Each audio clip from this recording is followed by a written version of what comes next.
In 1914, German and British sailors believed their war was going to be a great confrontation of huge battleships.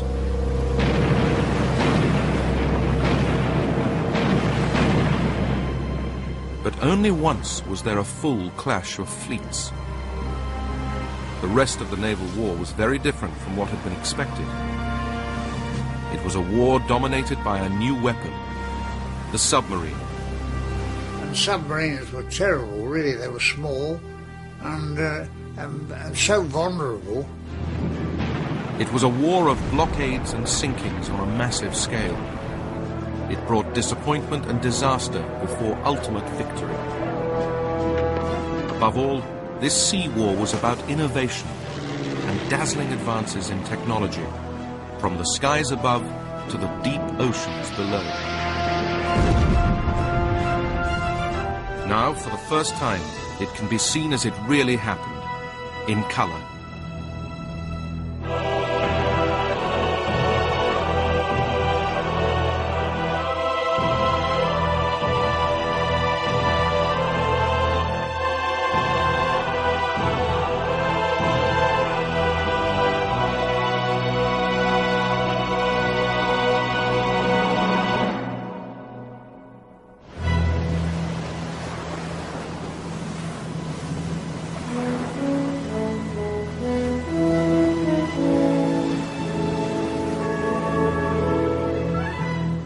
Ever since the Battle of Trafalgar, the British Navy had dominated the seas.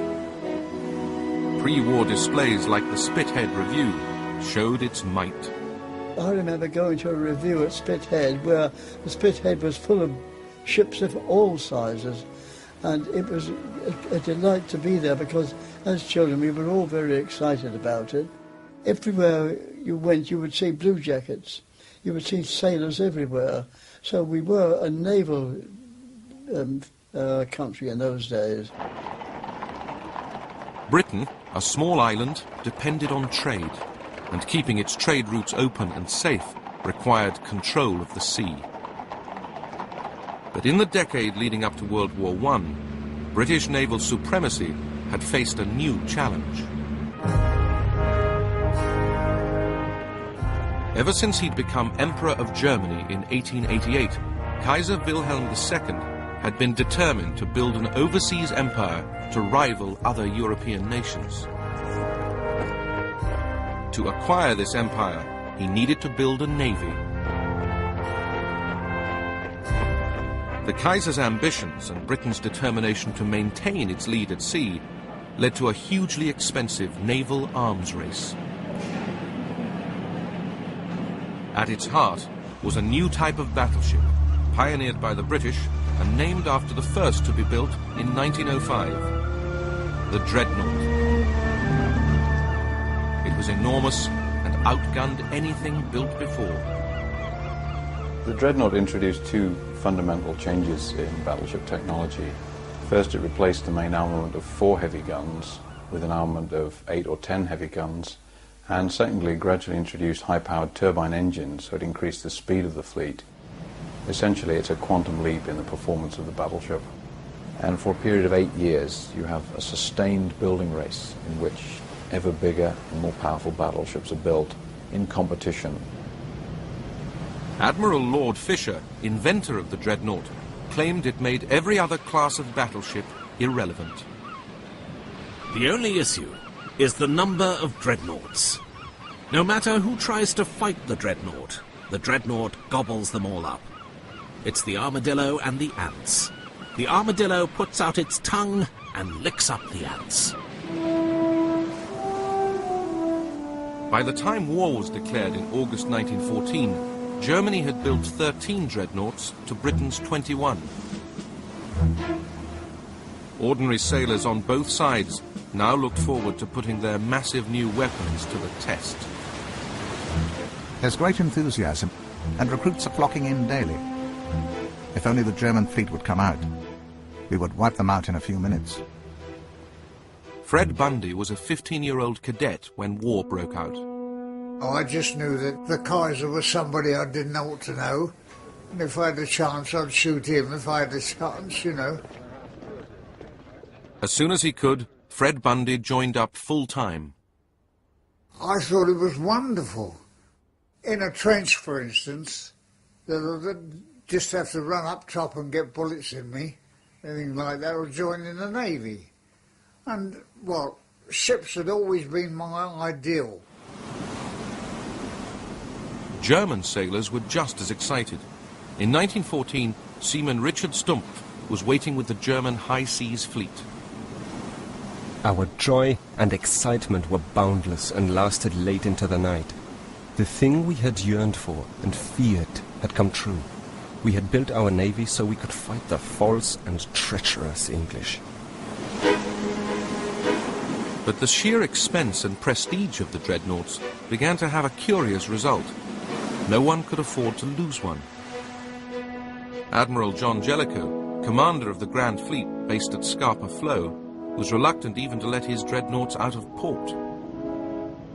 Provided there is a chance of destroying some of the enemy's heavy ships, it is right and proper to run risks of our own. But unless the chances are reasonably great, I do not think that such risks should be run. His main fear was that if he took his very expensive battle fleet to sea and he lost a battle, he effectively might, as he put it, lose the war in an afternoon.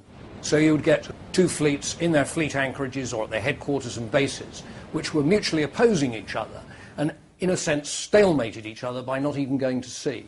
The caution was so great that it would be a full 2 years into the war before the fleets of both sides engaged in a proper battle. As the dreadnoughts stayed safely in their harbours, the rest of Britain's navy set out to starve Germany by blockading it and stopping its trade with the outside world. The British, with their vastly bigger surface fleet of cruisers and destroyers, quickly gained control of the North Sea. They were able to intercept almost all merchant shipping from neutral nations headed for German ports. The neutral ship would go into a British port and their cargo would simply be bought by the British for their own use. So the neutrals weren't particularly disappointed. Their voyage was cut short, they got home sooner, and they were paid in full. So essentially nobody was upset apart from the Germans. German sailors could only watch as naval superiority enabled Britain to stock up for war, while their own nation was made to suffer. When one saw the amount of shipping converging on Britain, when one saw how busily the enemy was engaged in importing from all quarters of the globe the materials that reinforced his strength in his fight against us, one saw the writing on the wall.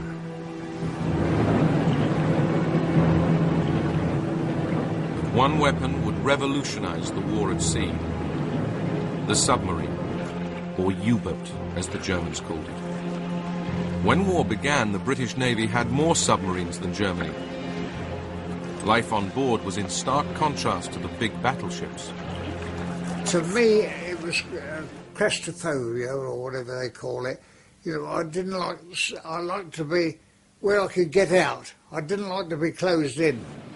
And submarines were terrible, really. They were small and so vulnerable. It was all volunteers. Reason to get a shilling a day extra. And there wasn't many submarines, so they didn't want a lot of men to volunteer. But as they went further on, we got more, and Wisconsin, they had to go in them. I didn't want to go, but they had to go. But after we saw them after, they were delighted. The submarine, they're all as one, you see. You're the Lieutenant, I'm a stoker. We both work together, because you get hit, you've got to know what to do, you see, in a submarine. The British used their submarines for patrols in support of the surface fleet. The German U-boats would have a totally different purpose. They became the lone hunters, and they gave Germany its one truly effective naval weapon of the war. Much of a U-boat's lonely time in the ocean was still spent on the surface, allowing moments of peace and calm. After an excellent supper on the fresh fish given to us by our fishermen, the fresh fish given to us by our fishermen friends, we were glad to clamber up on the conning tower to enjoy the northern evening air and a cigar. Grey and violet hues replaced the shining glow of sunset. Underneath the water, as the U-boat went in search of its prey, life became very different. The atmosphere below was really beyond description.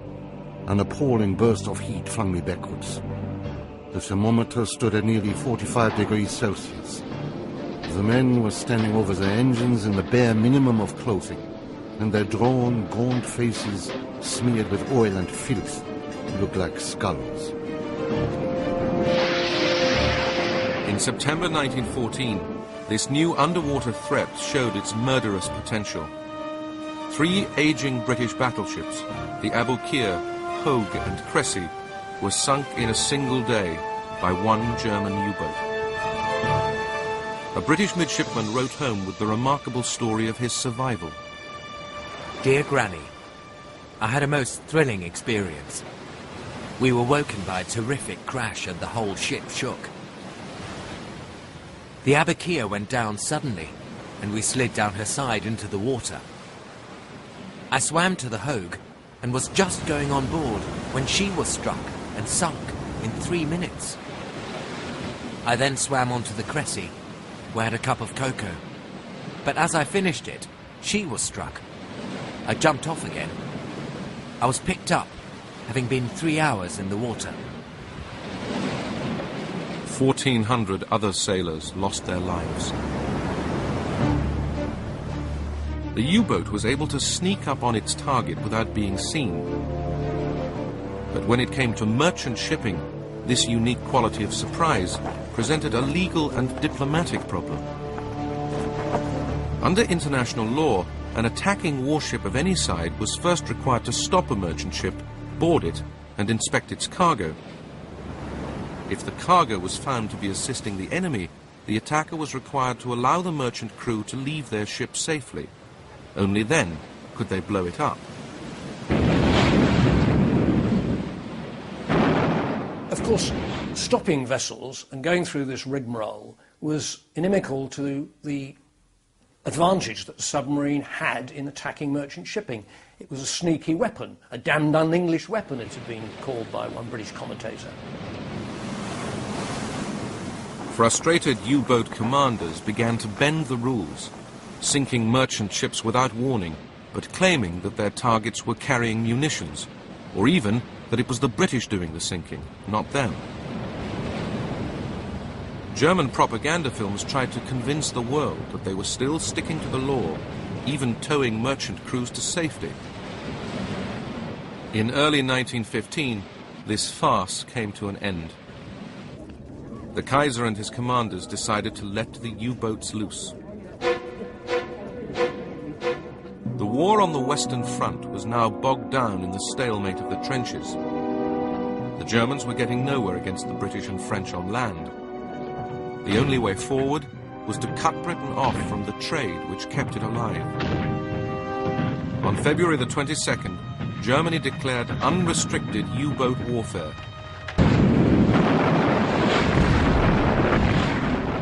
U-boats would fire on merchant shipping headed for Allied ports without warning. Unrestricted submarine warfare is a case of what else can we do? Let's try this. Maybe this will work. There's a sense of desperation. It's also, I think, the German Navy saying, we're not doing what we thought we were going to do. We're not fighting this great battle with dreadnoughts. But if we don't do something, all those soldiers on the Western Front will say, why are we fighting and dying? The Navy's doing nothing. For the U-boat crews, there was relief and celebration. At last it arrived. Unrestricted U-boat warfare began. We'd lost a burden we had carried since the day the war broke out.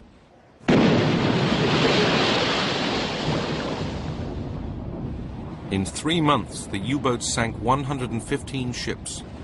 But then, one U-boat went too far.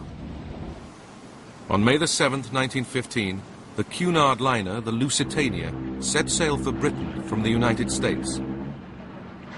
Alice Drury, nanny for an American family, was looking after the baby when the first German torpedo struck. I just picked up the shawl and the baby with it. Stuart was also in the cabin, and he was crying, "I don't want to be drowned. I don't want to be drowned." And I crossed over to him and said, "Hang on to me whatever happens," and he did. The other nurse called down to me, "What shall I do?" I said, "You look after the baby." I never saw her or Bunny ever again. Over 1,200 people drowned in the Lusitania. It gives the British a real advantage, which they exploit very effectively. British propaganda in this war is going to be one of the major weapons, and the principal target is the opinion of the United States. The Lusitania is a godsend to the British. It's quite the most stupid thing the Germans could have done. The torpedoing and sinking of the Lusitania evinces a disregard of opinions of the world in general and of this country in particular, only compatible with the assumption that bloodlust has toppled reason from its throne. Much of the outrage fell on the Kaiser himself. That was wicked. Oh, it should never have happened, because if he'd have been a good man, he'd have said, well, it's full of all civilians. What do I want with sinking that? Let the thing go where it wants to go. That would have been my sentiment, but it wasn't his. It was just to form something that would shock the English people, you know. We're not playing at games, this is real now. The outcry over the Lusitania persuaded Germany to return to complying with international law. But the frustration soon built up again. In November 1915, the German commander-in-chief noted, "A U-boat cannot spare the crews of steamers. The shipping world can be warned that the lives of the steamer's crews will be endangered. This will be one good reason why all shipping trade with England should cease within a short space of time. The gravity of the situation demands that we should free ourselves of scruples."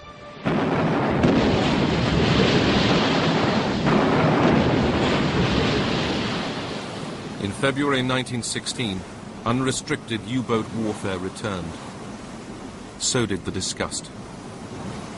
Submarines cannot be used against merchantmen, as the last few weeks have shown, without inevitable violation of many sacred principles of justice and humanity.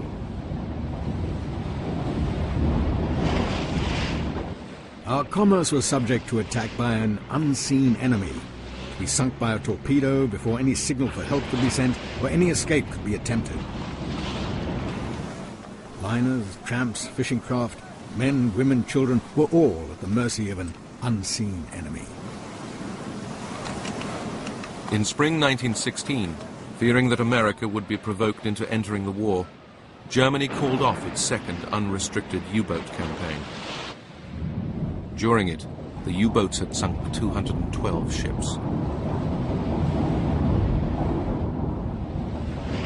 While the British blockade and Germany's U-boats dominated the war in the Atlantic and the North Sea, the British Navy had also been engaged in a very different and disastrous campaign, 1,500 miles to the east. When war broke out, the man in charge of Britain's Navy was the First Lord of the Admiralty, Winston Churchill. With the trench warfare on the Western Front getting nowhere, Churchill believed the Navy provided another way to win the war. His plan was to attack Germany's ally, Turkey.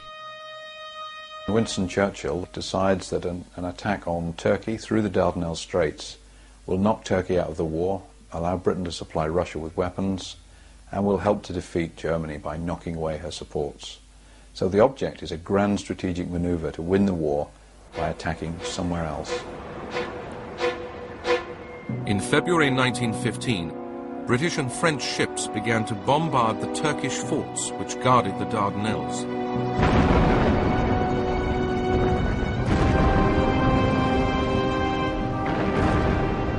But the old pre-dreadnought battleships were in for a nasty surprise.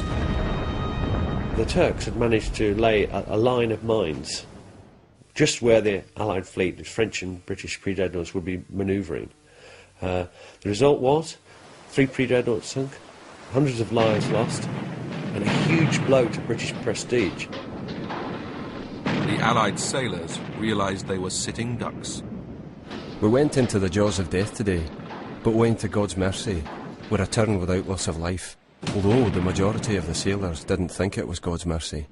They put it down to having 3 bats on board the ship. Minesweepers tried to clear the minefield. They had limited success, but eventually the forts were silenced.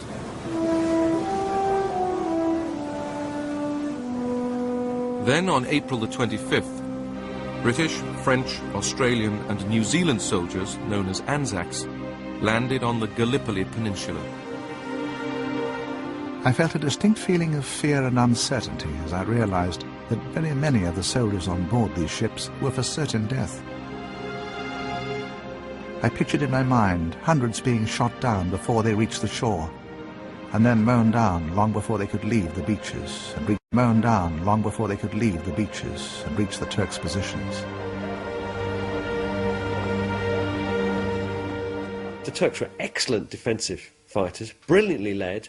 Both the German and the Turkish officer were superb, and the British, the Allied campaign, because the French were there in large numbers as well. The French, the British, the Anzacs, they didn't really have a chance. The land operation turned into a disaster. In 8 months, the Allies suffered 250,000 casualties. Of these, 110,000 died. In January 1916, the troops were evacuated. Churchill was forced to leave the Admiralty. After the failure of the Gallipoli offensive, Britain and her allies will never again try a major overseas offensive in this war. It's the last big amphibious operation. It means that the fighting will be confined to the European mainland, and all the initiatives will now be fought out on land. Unlike the Army, it seemed the Navy's war would be a quiet one. Watchfulness, blockade, and the peculiarities of life on board. You couldn't carry enough water to everybody have a bath, so we didn't have a bath. We used to have the bowl, the washer, and then throw it over yourself like a bird. But the officers had one, and the engineer commander would paint a black mark so far so the young officers didn't go too much in the bathroom. There was the monotonous daily cycle of being on watch, resting, back on watch again, and the one traditional consolation. You had a bugler who would sound up spirits, and then you'd go along and get a tot of rum then, because we always had rum right through the First World War, you know, and then you had your dinner, and that all had to be washed up. But it was a dirty, sticky arrangement in those days, and can I say that every ship in the First World War, yeah, even on the battleships, you still got cockroaches and all that kind of thing. So that you lived with the cockroaches. You didn't, well, as far as I was concerned, I used to think, well, their life was more pure than what our life was.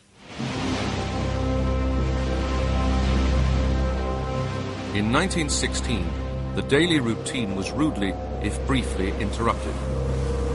Having called off the second unrestricted U-boat campaign, Germany needed a new naval tactic and appointed a new aggressive fleet commander, Admiral Reinhard von Scheer. The war on the Western Front was entering its bloodiest phase yet. Since February, German and French soldiers had been fighting over the border town of Verdun, each side suffering 350,000 casualties.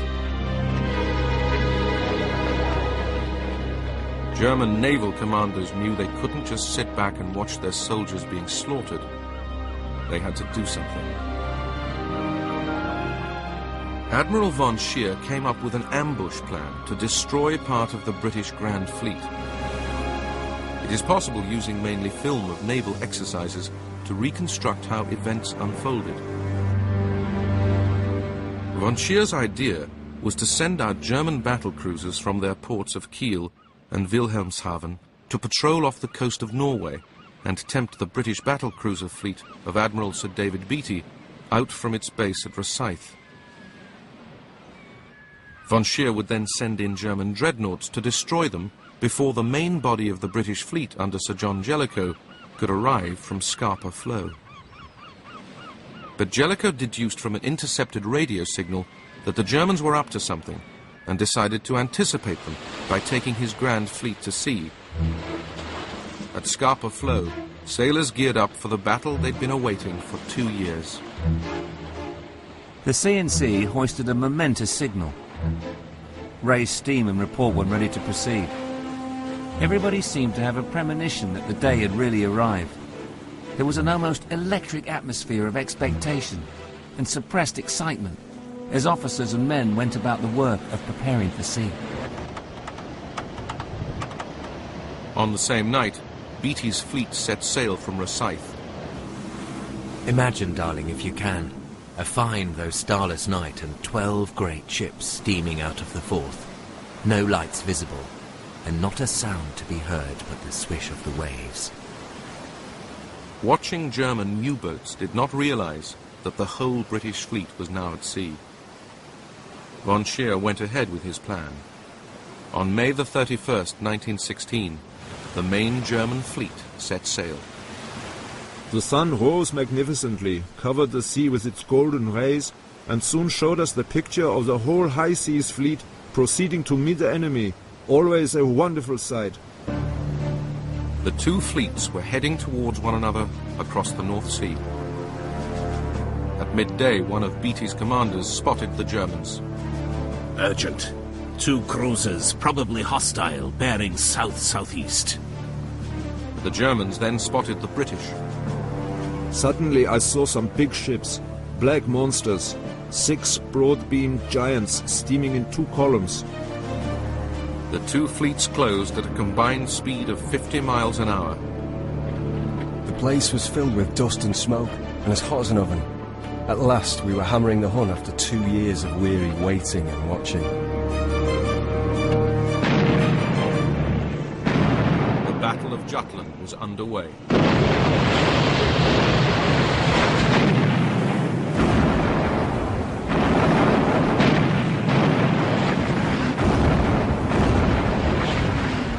The first phase turned into a British disaster. Unfortunately for Beatty, his ships don't shoot very well. They have disadvantages of light and weather, but they haven't done enough training. And the German battle cruisers very quickly achieved firepower superiority, and 2 of his ships, the Queen Mary and the Indefatigable, blow up and sink with the loss of almost all their crew. A tremendous explosion occurred which must have blown the bows to atoms. Then another explosion. I sank a considerable distance, and on reaching the surface could see only wreckage and oil floating on the surface.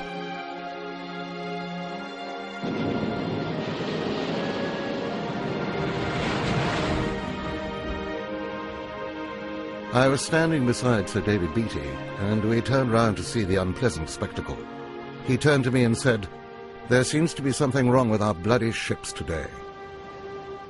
The problem was not the ships, but the way in which Beatty and his squadron were using them. Speed was everything. So every safety precaution that was introduced, you know, doors that closed that had to be opened and passages that were closed off, were broken. So that a hit on the gun turret would lead to an explosion and flash travelling down into the magazine, where 120 tons of high explosive were waiting to go off. The consequences were simply devastating, and they just blew up. And that's exactly what happened to the Indefatigable and the Queen Mary. His ships badly hit, Beatty headed north to try to find Jellicoe's grand fleet. Von Scheer went after him. Within hours, the Germans found themselves facing the entire British Grand Fleet. That, I suggest to you, was a tremendous moment in anybody's life. I remember thinking to myself, well, we've lost a lot and we're going to lose more. But we don't mind losing this and that as long as the two fleets meet. The main Battle of Jutland began. This time the British Navy proved its superiority.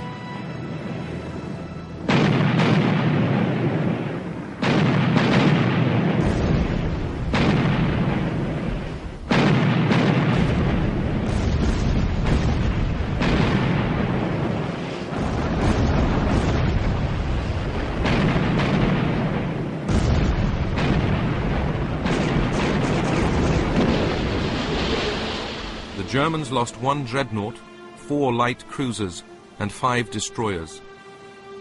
But the British also lost another battle cruiser, the Invincible. Of over 1,000 men on board, only 6 survived. The crew of a neighbouring ship, the Indomitable, watched as it went down. We young Indomitable officers had particularly poignant feelings. Since the day before we sailed, the junior officers of Invincible had come aboard us, and a merry and riotous evening was had by all. Now every one of those was asleep in the deep.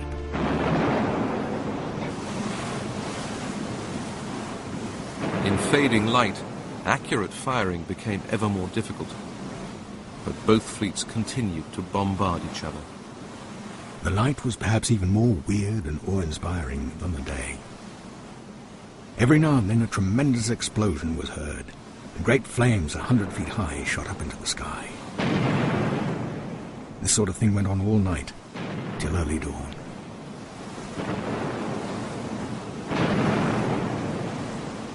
In the darkness, the German fleet ran for home and escaped unseen. By the morning of the 1st of June, the Germans were nearing the safety of Kiel and Wilhelmshaven. We went back to the harbour to receive hot coffee and food. Like many of my comrades, I did not want them. We lay down on the floor in a corner of the ship. We did not care where we were and went to sleep. We hadn't slept for 48 hours. Jutland is just about the most controversial naval battle of all time. Everybody says they won. The Kaiser the next day said, "The magic of Trafalgar is broken. We've beaten the British." Von Scheer, in his official report, said, "We must never do this again. They'll wipe us out." And that was the truth. The Germans knew they were lucky to get home with almost all of their ships and almost all of their men. As in Germany, the British presented the Battle of Jutland as a great naval victory. But Jellicoe knew that his losses had been substantially greater than the Germans, both in terms of ships and lives. He did, however, still control the North Sea. For the German Navy, it was back to square one. There was still stalemate on the Western Front.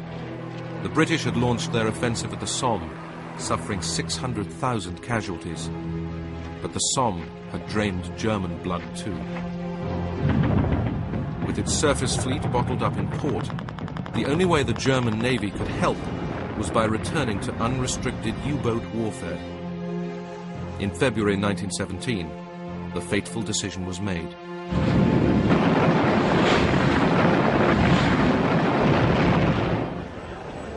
In the United States, the impact was dramatic. A few months before, Woodrow Wilson had been re-elected American president, telling his people that they could no longer isolate themselves from the turmoil across the Atlantic. There is much more involved in this election than domestic issues, and much more involved in the world situation than our people realize. Democracy hangs in the balance, and its fate not only here, but throughout the world. After the German declaration of unrestricted U-boat warfare, Wilson, emboldened by his electoral mandate, gave Germany a final warning. The Germans took no notice and increased production of U-boats. They now had 110 at sea. If we are not finally to be bled to death, full use must be made of the U-boat as a means of war, so as to destroy England's vital nerve. During February and March 1917, U-boats succeeded in sinking no fewer than 500 ships.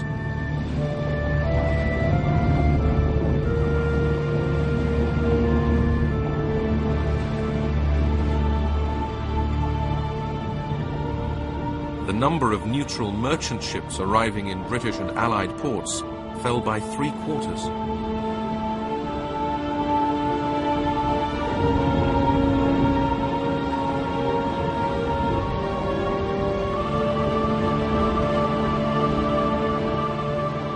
Some U-boat skippers began to achieve staggering totals of ships sunk.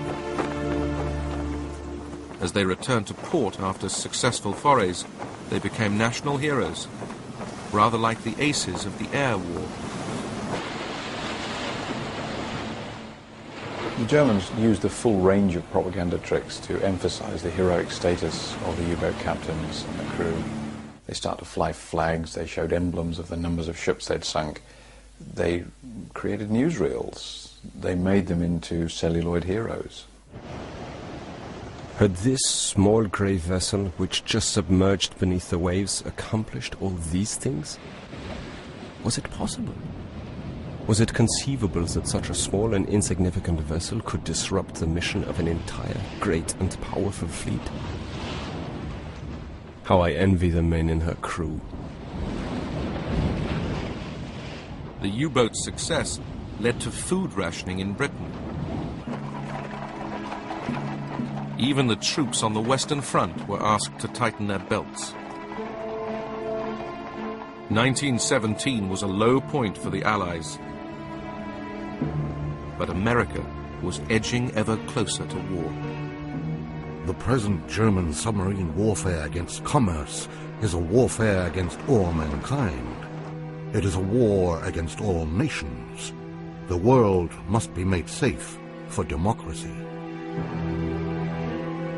On April the 6th, the United States finally declared war on Germany. The British welcomed their new allies with open arms. There was no foreign feeling about them, not a sign of jealousy, no impatience from receiving orders from a foreign admiral. They were single-minded in their endeavours to do their utmost for the common cause, and in consequence, they proved to be a most valuable asset to the Allies. But even with the Americans on board, the Allies still had to find some way of defeating the U-boats. As Germany's U-boats continued to maul Allied shipping, one tactic was to pack merchant ships into convoys escorted by warships. But that was purely for defense. To attack U-boats, they first had to be found. Airships began to be used to spot U-boats, which still had to spend most of their time on the surface. The airships had a 1,500-mile range and could fly for nearly 50 hours at a time.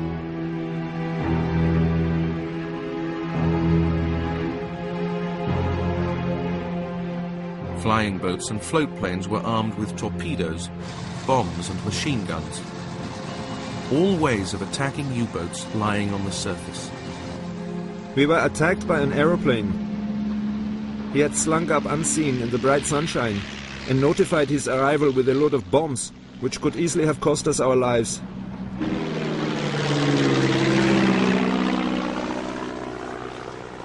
To find U-boats beneath the sea, the Allies used a new device, the hydrophone. It was a microphone placed underwater to detect the sound of a U-boat's electric motors. It was then possible to work out at what depth the submarine was lying. That brought into play another new weapon, the depth charge. Mines launched from ships and set to explode at a particular depth. A depth charge burst with a frightful explosion. Our hopes grew fainter as the risk of being crushed or blown up increased. We worked on and on, if only to distract our minds from the imminent doom at the bottom of the sea.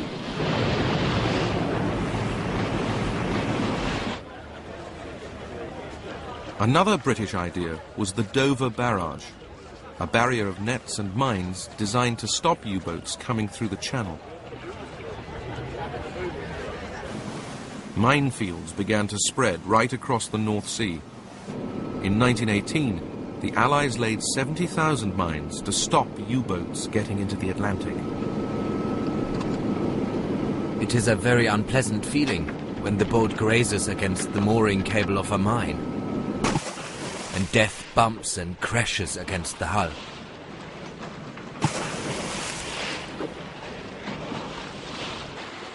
Clearing mines was a nasty, dangerous job. Occasionally, U-boats managed to lay mines near British ports. Once recovered, they could be individually defused.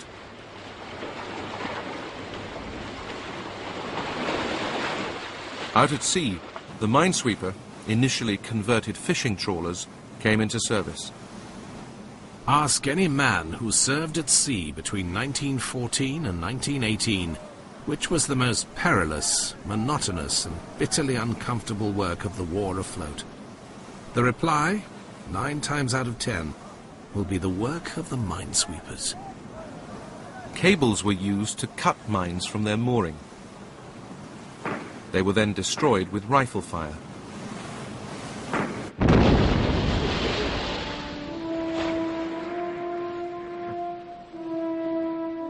One ingenious invention was the U-boat decoy, called the Q-ship. There was not a sign of life aboard. We rose to the surface. Suddenly the ship came to life. Hidden portholes sprang open. The stern gun was manned. Other guns were unmasked and poured a devastating fire over us. Finally, the British tried closing the U-boat havens on the Belgian coast.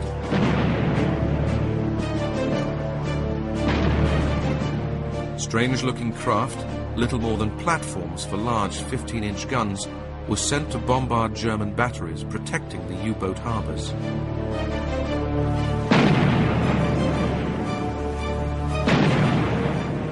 In April 1918, the port of Zeebrugge was attacked.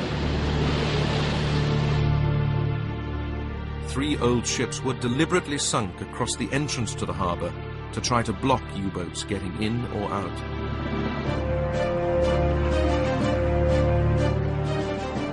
During the operation, the British cruiser, Vindictive, was badly damaged and lucky to get home.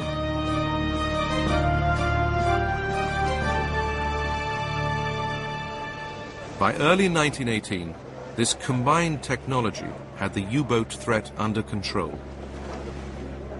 American troops could now be transported safely across the Atlantic to Europe. The sheer weight of numbers was bound to tell. But the British had also won the naval war of blockade, partly by their acceptance of rationing.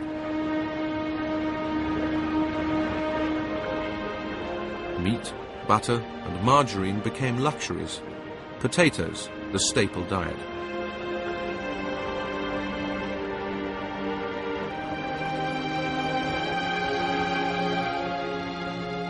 Rationing was something Germany never introduced, and it meant that by the end, food and supplies were running out. Total war is all about the most efficient use of all your national resources. In the First World War, the Germans were seriously inefficient in their use of their resources. They mobilized all of their agricultural workers out of the countryside into the army and then used them in battle. They didn't replace them. This meant agricultural productivity collapsed. They didn't mobilize female labor. They didn't mobilize to any large extent any other available labor resource. So agricultural production collapses. This means they need to import food. The British blockade means they can't import food. So very steadily the Germans find their rations being cut. And from a diet rich in animal fats, they end up living on turnips.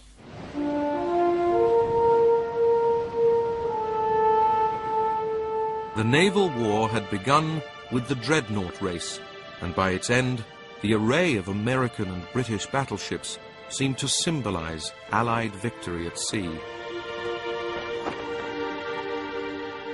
But this was not the real naval conflict. The all-big gun battleship was, in a sense, the lineal descendant of Nelson's day. The idea of throwing a huge weight of metal over the greatest distance and destroying the enemy. And during the First World War, that notion of big fleets, big national fleets, meeting and clashing and deciding the outcome of a war was really shown to be completely false. War had changed. All that glamour had gone. It was now about logistics, survival, protection of trade, and defeating the enemy that way. There was a final irony for the dreadnoughts. On the 10th of June 1918, the Austrians put their star dreadnought, the St. Istvan, out to sea in the Adriatic. It was immediately hit by 2 Italian motor torpedo boats. It took just 3.5 hours to sink. Astonishingly, only 89 men died. But the demise of the battleship was there for all to see.